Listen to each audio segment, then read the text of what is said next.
privada de visión, he decidido que en la vida siempre sentiré satisfacción.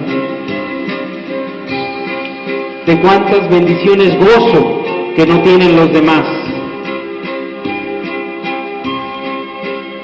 La vida con Jesús es vida abundante. Mi ceguera lamentar no puedo y no lo haré jamás.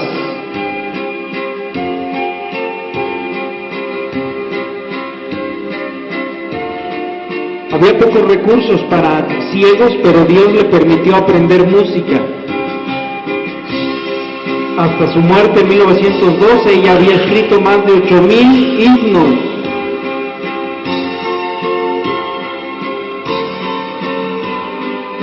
Job 16:33.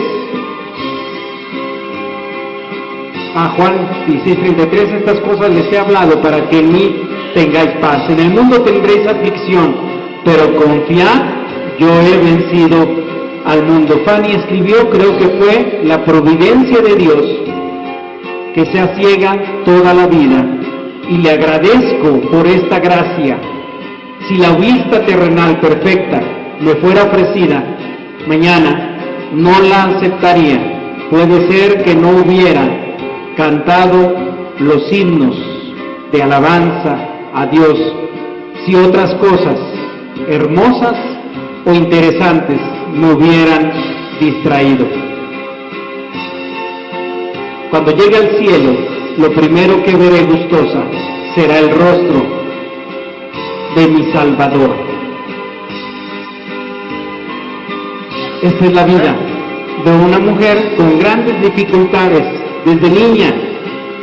¿Podría haber encontrado? ¿Le detenemos?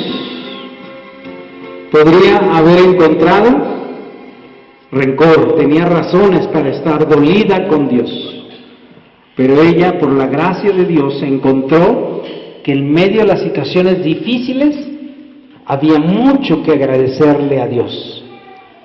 Vamos a ver hoy, niños, por eso se quedaron un ratito, la vida de Moisés, y vamos a ver la historia de un hombre que fue usado por Dios y él se dejó usar por Dios. Entonces ya los niños pueden pasar a su lugar para que abramos nuestras Biblias en Éxodo capítulo 4, versículo 2 y 3. Vamos a hablar de una palabra que se llama mayordomía. Repítela conmigo, por favor. Mayordomía. Hay dos cosas importantes que tú tienes que definir. La primera tiene que ver con tu relación con Jesucristo. ¿Qué decides respecto a Cristo? Cristo es importante para mí, Cristo no es importante, Cristo es el Rey, Cristo no es el Rey. Esa es la primera cosa que tienes que decidir. Y la segunda cosa más importante tiene que ver con la mayordomía. Mayordomía que tiene que ver el uso de mi vida conforme al propósito de Dios. Si ya decidiste que Cristo es importante para ti, lo segundo que tienes que decidir es qué hacer con tu vida. ¿Qué vas a hacer entonces con tu vida? Éxodo capítulo 4 nos está narrando una historia de un hombre que ha vivido la derrota, el fracaso. 40 años estuvo Moisés intentando ser alguien. A raíz de su error, que cometió un asesinato, tuvo que huir, y 40 años Moisés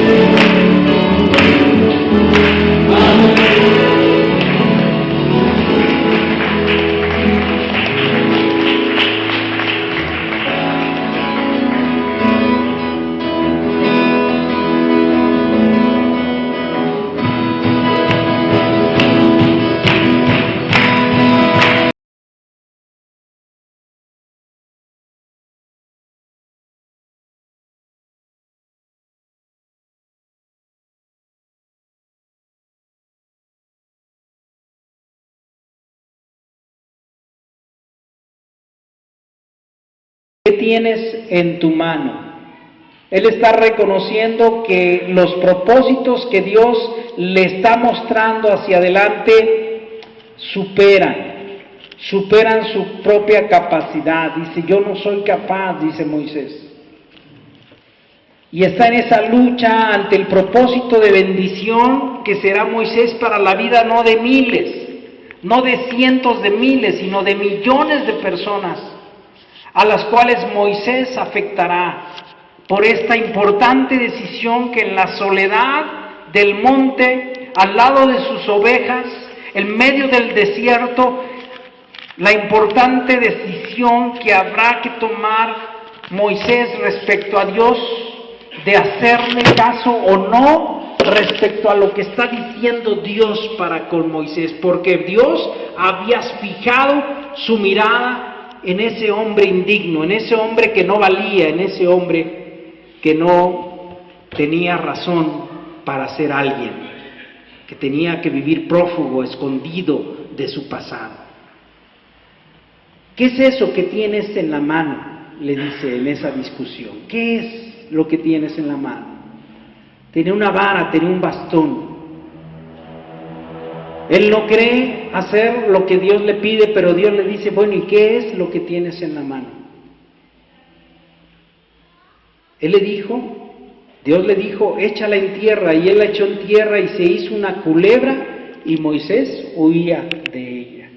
Esa vara, cuando la arrojó, Dios la convirtió en vida. Dios le hizo ver que en él había milagro. Esa vara que solo servía para un propósito, Dios la habría de usar para innumerables propósitos. Y esa vida que es como la vara, tendría que ser usada, entregada a las manos de Dios, en grandes maravillas de vida hacia los demás, de bendición hacia los demás. La bendición guardada por Dios para el pueblo dependía de un hombre, Moisés. La bendición guardada de Dios para con mucha gente aquí alrededor depende de una vida, tu decisión respecto a lo que Dios está diciendo, lo que Dios está proponiendo. Un camino de bendición para un nadie, para alguien que se ha equivocado enormemente en su vida. Hoy Dios te está diciendo, suelta la vara. ¿La vara qué significaba? La vara significaba tres cosas para Moisés.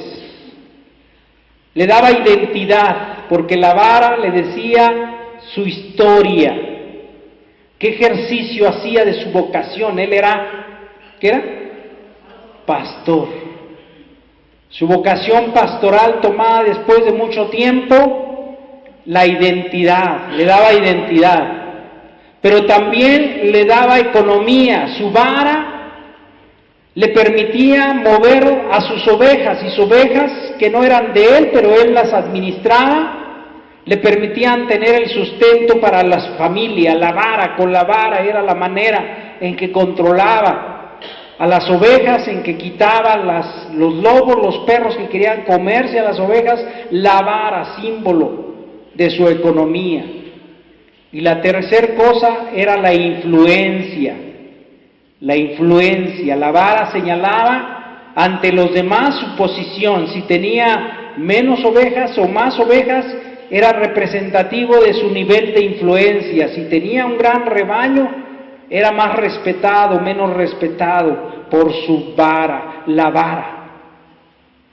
Y vamos a ver de qué manera en este tiempo para ti hoy te está diciendo que es importante que tú tires la vara. Lo que te está dando, en primer lugar, identidad. Pastor por 40 años en los cerros. Le habían hecho con esa vara y ese ejercicio de su profesión, conocedor de los caminos, pastos, situaciones de enfermedad de las ovejas, su historia, su identidad. Esa identidad habría de ser usada después cuando el pueblo saliera de Egipto y estuviera en el desierto. Toda esa historia, toda esa identidad sería usada para los propósitos de Dios. Tu historia, la historia que estás viviendo y que has vivido, tiene que ver con propósitos de identidad que Dios ha de usar para la extensión de su reino. Cuando usted llega a Cristo, usted adquiere una nueva identidad. Si usted ya decidió, si usted ya aceptó que Cristo está obrando en su corazón y por eso hoy viene, porque ha encontrado que solo en Cristo hay solución para su vida, Dios está moldeándole ahora con un nuevo corazón.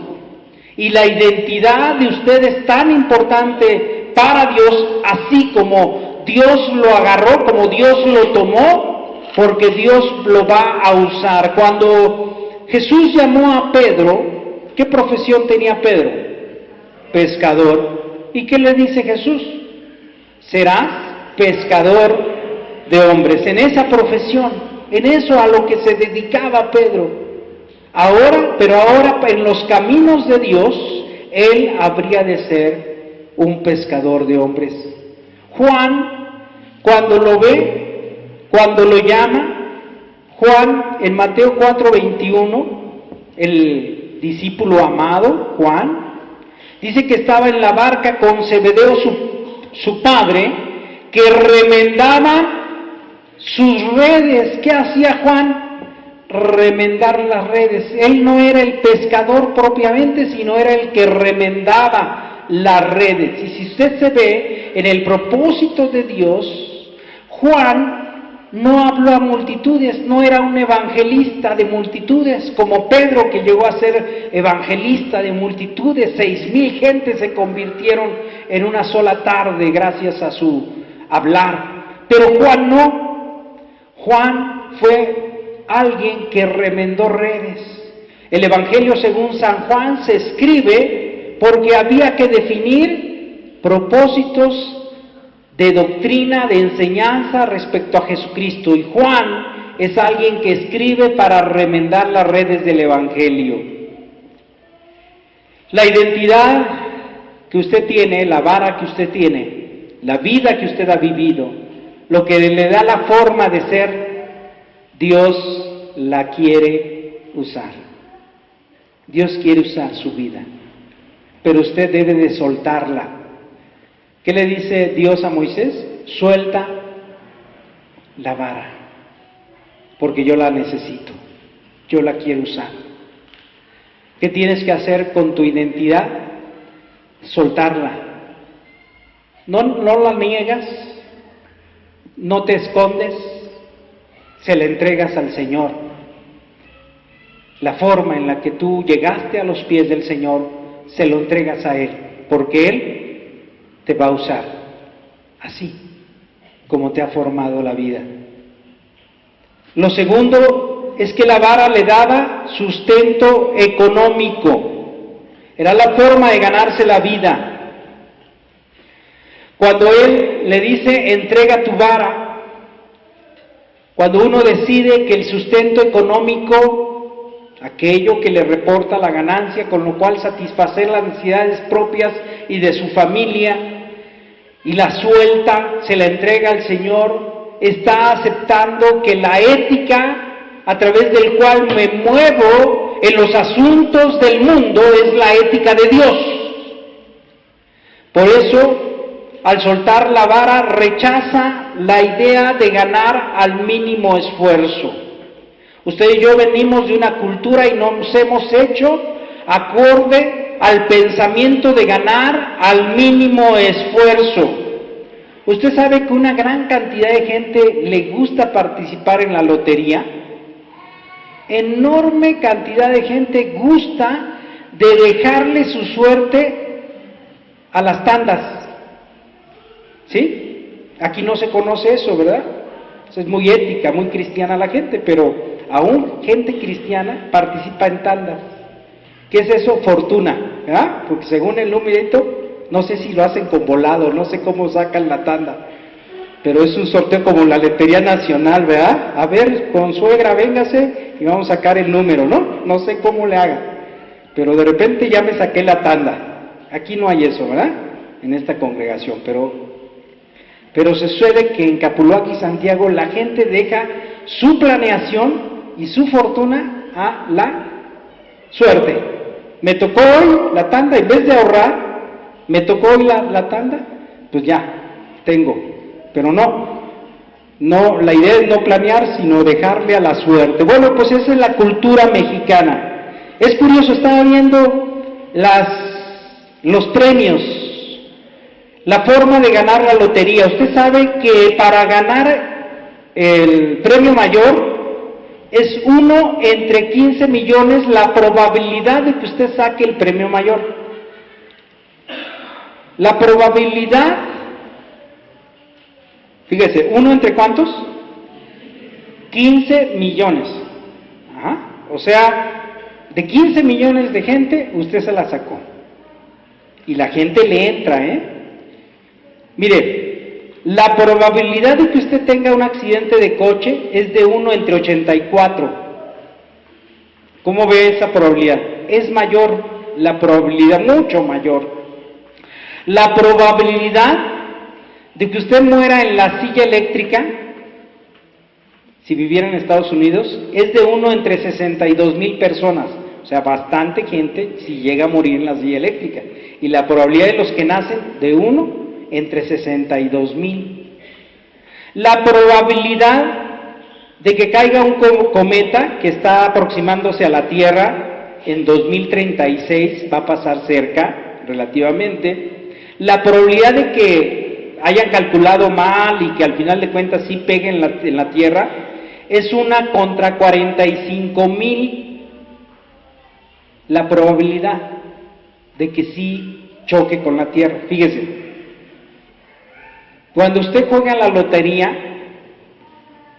usted está jugando 1 contra, ¿cuántos dije? 15 millones. No sé, ¿qué está expresando este deseo de ganarse la lotería? Cuando usted piensa en que alguien se ganó la lotería y que yo me puedo ganar la lotería, ¿qué está pensando? Es obtener dinero al mínimo esfuerzo. Obtener el dinero al mínimo esfuerzo no entra dentro de la ética de Dios. Cuando usted suelta la vara, usted decide entregarle su economía al Señor, usted le está diciendo al Señor, va a ser a tu manera y no va a ser a mi manera. ¿Sabe usted que estos principios del mínimo esfuerzo hacen que mucha gente sea un ladrón? Ya sea le roba al jefe, le puede robar desde la pluma hasta la calculadora, hasta los papeles, o le roba al cliente. El no arrojar la vara y pretender hacer las cosas a nuestra manera hace que, si usted tiene negocios y hay gente con negocios, hagan las cosas chuecas, hagan las cosas mal. Y que si tiene trabajo, busque la manera al mínimo esfuerzo. Es decir, buscando por toda costa ganar a lo más. Mientras no se entere el jefe y no me corran, yo busco ganar las cosas al mínimo esfuerzo. La ética de Dios dice, abominaciones a Jehová, pesas falsas y balanzas falsas. Y si usted decide seguir su vida haciendo la economía de acuerdo a sus propios propósitos, usted siempre se va a enfrentar a un problema de que el que siembra para su carne cosecha corrupción. Trabajar al mínimo esfuerzo. Por eso Efesios 4:28, quiero que lo abra, por favor, busque Efesios 4:28. Señala ahí una ética que va al corazón del creyente que se ha encontrado a Cristo, su nueva vida. Y Pablo le dice a ese cristiano, el que hurte, no hurte más, sino trabaje, haciendo con sus manos lo que es bueno para que tenga que compartir con el que padece necesidad. ¿Usted está sano? ¿Usted tiene manos? ¿Usted puede servir? ¿Puede lavar carros? ¿Sabe usted que cuando yo trabajé mucho tiempo para instituciones y cada 15 días recibía mi salario? Yo tenía mucho miedo de perder mi trabajo. Cuando llegó el Señor a mi vida, de las primeras cosas que me hizo decidir era respecto a mi trabajo. Y yo decía, ¿cómo me voy a sostener, Señor? ¿Qué voy a hacer en la calle? Yo nada más recibo mi sueldo y no tengo otra forma de vida. Pero el Señor me insistía, tienes que soltar la vara, tengo otros propósitos para tu vida. Yo estaba trabajando en México, vivía en Toluca, iba y venía diariamente y yo sentía una gran extrañeza, una gran soledad, porque no veía a mi hijo. Estaba creciendo y yo me sorprendía verlo crecer y verle que los pantalones ya no le quedaban. Y decía, ya no le quedan los pantalones, mira, ya creció. Eso es sorprendente para un papá que no está viendo crecer a sus hijos, ¿eh? Un papá no debe decir eso, porque un papá que lo ve diario a su hijo, pues lo ve crecer diariamente y no se da cuenta que está creciendo. ¿Sí me entiende? Entonces yo hice esa reflexión, ¿cómo me estoy dando cuenta? Lo veo más grande, pues ¿cuántos días lo he dejado de ver? Y en mí empezó esa inquietud, y entonces, pues, ya el Señor puso ese corazón de decirle a mi jefe, renuncio. Y empecé a trabajar, ya en otras cosas. Tuve que abrir un local, abrí una revista, y con mucho miedo en mí de cómo conseguir el dinero para mi sustento y de mi casa, pues empecé a ofrecer los recursos que yo tenía. Llegó un momento en que no llegaban clientes y yo decía, Señor, para esto me trajiste. Y el Señor puso en mí esa inquietud de iniciar una revista. Entonces una hoja, empecé con 2 hojas, las llenaba de un lado, así como su boletín. A ver, vea su boletín. Nada más póngale ahí arriba, revista Mano con Mano, la revista de la colonia. Y ponía pensamientos cristianos y anuncios de los comercios. Y usted me veía al economista que hablaba a los grandes inversionistas, ahora ya yendo casa por casa con mi esposa y mi hijo, metiendo abajo de las puertas esa revista, porque yo tenía de parte de Dios un mensaje para cada casa.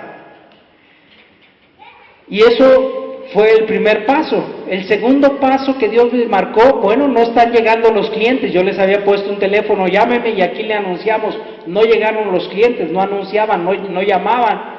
¿Sabe qué tuve que hacer? Ir a los comercios. Y el economista que recibía su ingreso cada 15 días, ahora tuvo que ir al carnicero, al abarrotero, a decirle, oiga, ¿no le interesa anunciarse en esta revista? Y algunos eran muy amables, pero otros eran muy groseros. Y me echaban de ahí porque además veían que era cristiano y sáquese. Y entonces, al final de cuentas, algunos sí me contrataron los anuncios y paso a paso pude generar los ingresos para la familia. ¿Qué me enseñó esto? Me enseñó que Dios puede usar los medios que sea para que se haga su voluntad de acuerdo a sus propósitos. Y me enseñó que aún sin tener una fuente fija de ingresos, mi familia nunca se iba a morir de hambre. Yo dije, a partir de ahora, yo me puedo parar en una esquina a lavar los vidrios y no me va a dar pena. Y recibir los 50 centavos, porque he pasado una gran prueba. Mi orgullo de estar hasta abajo ya lo superé, ya sé lo que es humillarse. Y la palabra de Dios me decía muy claramente, no he visto justo desamparado, ni su descendencia que mendigue pan. La voz de Dios continuamente, cuando no había recursos, me decía, no te preocupes, yo estoy en los planes, tú haz lo que yo te mando a hacer y humíllate. Saca el pan para tus hijos, saca el pan para tu familia, porque yo estoy detrás de ti. Y me acordé esa palabra de Dios de José. Esfuérzate y sé valiente. Humíllate, trabaja, porque siempre vas a encontrar oportunidad de servicio. Y Dios me dio esa oportunidad. Al soltar la vara, usted rechaza también enérgicamente el amor al dinero, el amor al consumo. Moisés tuvo que decidir, pero Señor, es mi sustento. Yo tengo estas ovejas, este es el rebaño, este es mi sustento. ¿Cómo voy a dejar? ¿Qué va a pasar con mi familia? Cuando usted suelta la vara, acepta que usted está contento con la provisión que Dios le dé, la suficiente para seguir adelante. La palabra de Dios nos dice en contra de la codicia, el egoísmo y la avaricia. Primera de Timoteo 6:10. Quiero que lo busque, por favor. Primera de Timoteo 6:10. Póngase de pie si ya lo encontró, porque quiero que lo leamos juntos.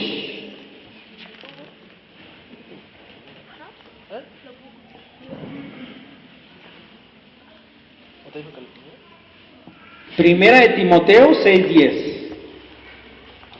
Mientras, si ya se puso de pie y hay tiempo porque los demás todavía no lo encuentran, salude al que tiene al lado si no lo ha saludado, pellizquele al que está dormido, dele un coscorrón y ayúdele a buscar al que no lo encuentra, pues también, ayúdele. Es importante que la gente perfeccione su manejo de su arma, la armadura. La espada del Señor para nosotros es la palabra de Dios. ¿Sí? Los que ya están listos, los guerreros que ya están listos, levanten su Biblia.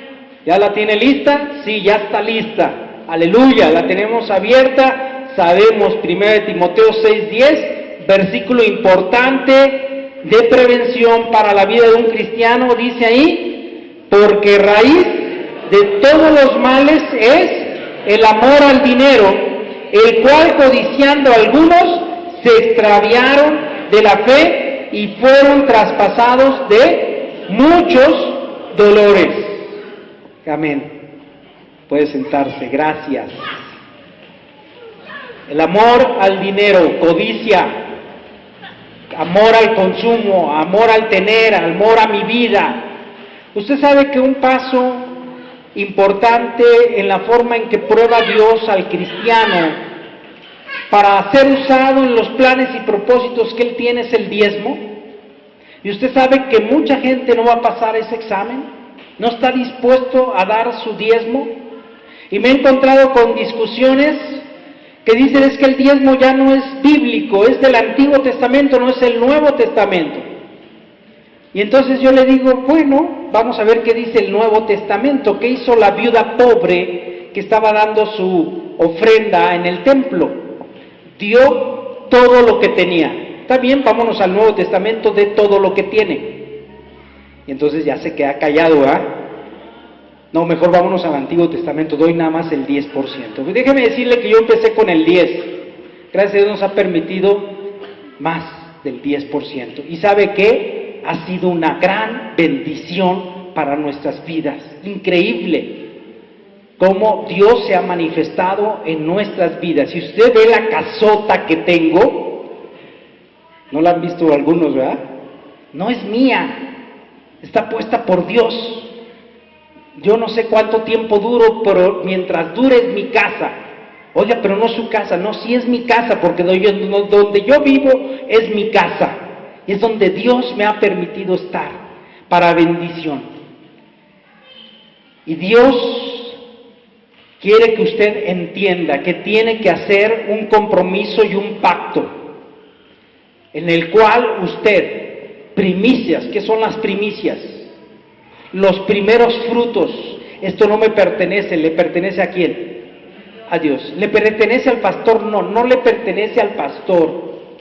Yo soy un asalariado, el asalariado es digno de su trabajo. La iglesia tiene una fórmula, usted ve que se recogen las ofrendas, se va atrás, 2 personas están contando las ofrendas, se pone, ahí se escribe, confirma las 2 personas, se hace un informe, a mí me pagan lo que acordamos, lo que acordaron, y el resto es para todas las demás necesidades que la iglesia tiene para cubrir la demanda del crecimiento del reino de Dios.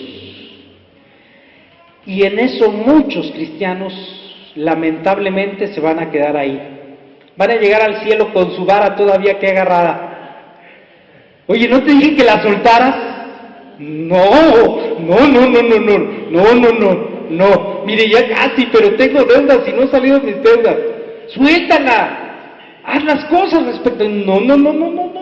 Y ahí se van a quedar hasta las manos, las va a tener así todas amarillas. Nunca se cortó las uñas porque nunca pudo soltar la vara y nunca se cortó las uñas. La va a tener bien crecidas y nunca se las lavó además. A ver, enséñame tus uñas y ahí va. ¿Y qué hacían las maestras cuando veían las uñas largas y sucias? Un manazo, y con la regla.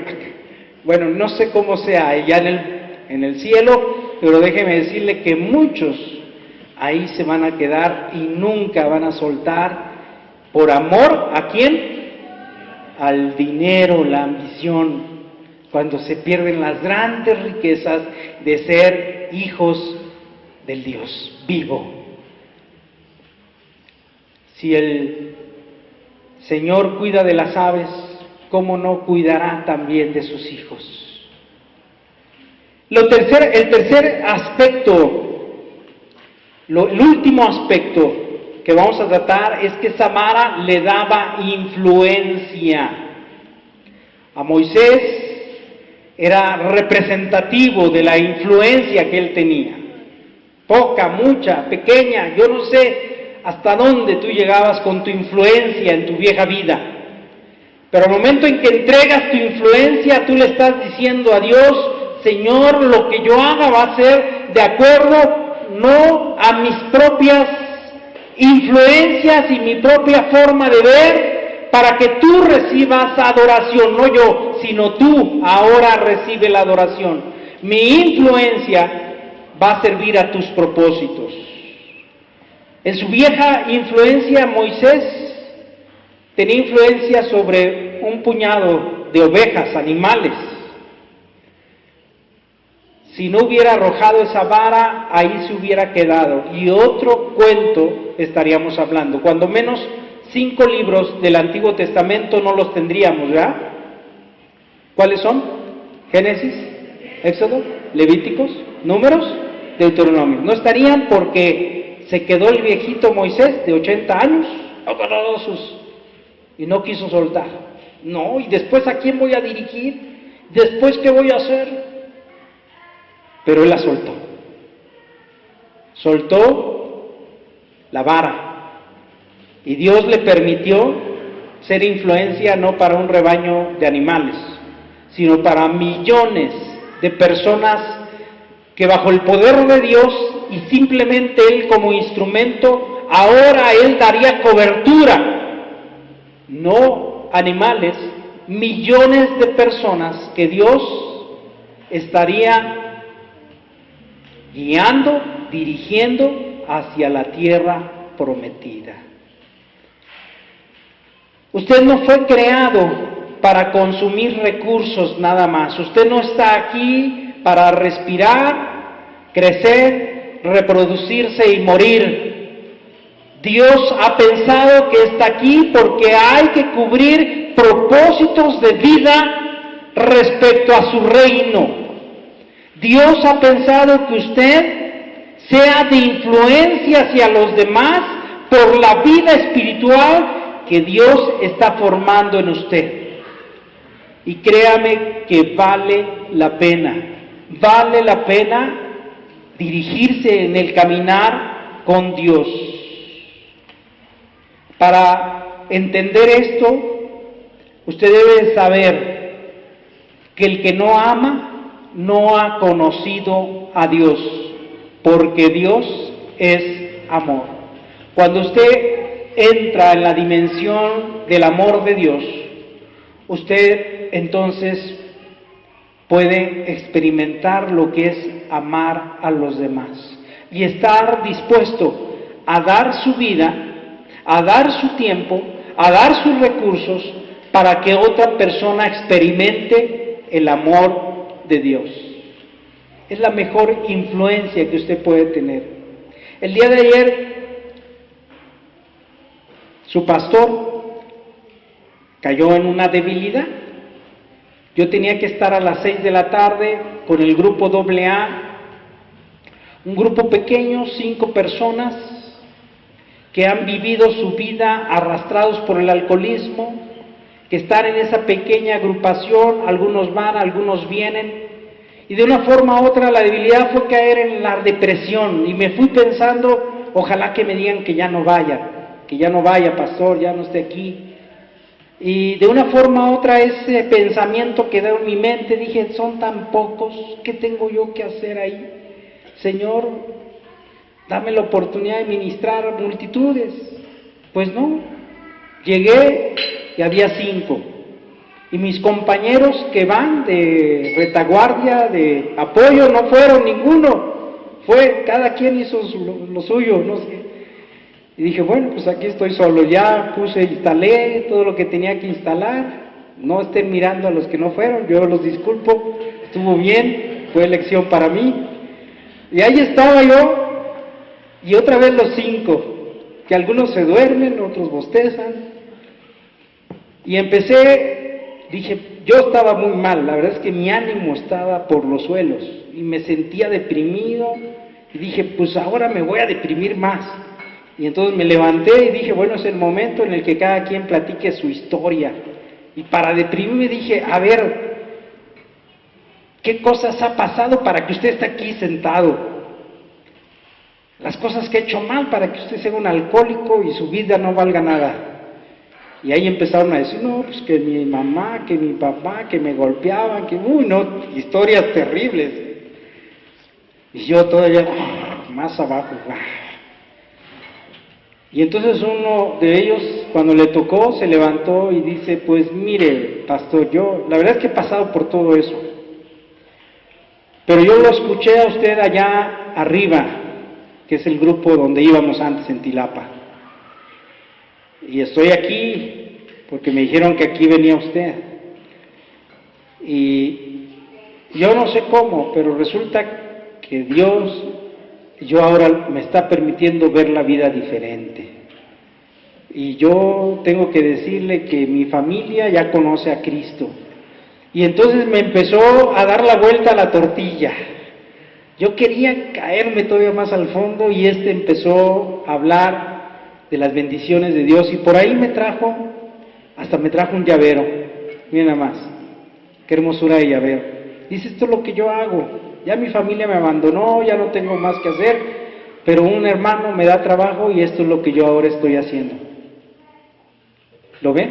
¿Sí desde allá? ¿Todavía lo ven hasta allá? ¿Sí, santos? ¿Tienes ojos de águila, Híjole, me dejó callado. Y el Señor me dice, ¿qué andas tú repelando? Yo soy el que te envío, suelta la vara. Yo soy el que decido cuál va a ser tu influencia, y si es con ellos, es con ellos. Y terminé alabando al Señor, porque Él es bueno. Y porque yo me acordé de dónde me sacaste, Señor. Yo no tenía por qué valer nada, y sin embargo tú pusiste tus ojos en mi vida, moviste personas para que fueran y me hablaran e insistieran en tu amor. Señor, ¿quién soy yo para pastorear a los que tú quieras que yo pastoree, Señor? Y si ha de ser un grupo de 5, de 3, alabado sea tu nombre, Señor, pero perdóname. ¿Cuántas veces tengo que entender que no va a ser más a mi manera, sino a tu manera, Señor? En la forma en la que tú quieras, Padre. Porque así te plació a ti, está bien, Señor. Usted tiene una decisión que tomar. ¿Vive para sí mismo o decide hacerle caso al Señor? La zarza ardiendo, la presencia de Dios está en este lugar. Y lo ha traído hoy para que Dios le diga, tengo planes para tu vida, porque te necesito y necesito que salgas del lugar donde has estado escondiéndote, porque hay un lugar que yo te voy a enviar para que seas de bendición para los demás. Pero tienes que soltar la vara. ¿Qué tienes ahí? Identidad. ¿Qué tienes ahí? Economía. ¿Qué tienes ahí? Influencia. Pues es hora de soltar la vara. Comprométete en las cosas del reino de Dios. Tienes que decidir dejar tu zona de comodidad, dejar de esconderte al llamado que Dios tiene para ti y hacer las cosas a la manera de Dios y no como tú piensas. Amén. Amén. Vamos a pedirle a la persona que recoge las ofrendas, vamos a orar por las ofrendas. Y vamos a pasar entonces.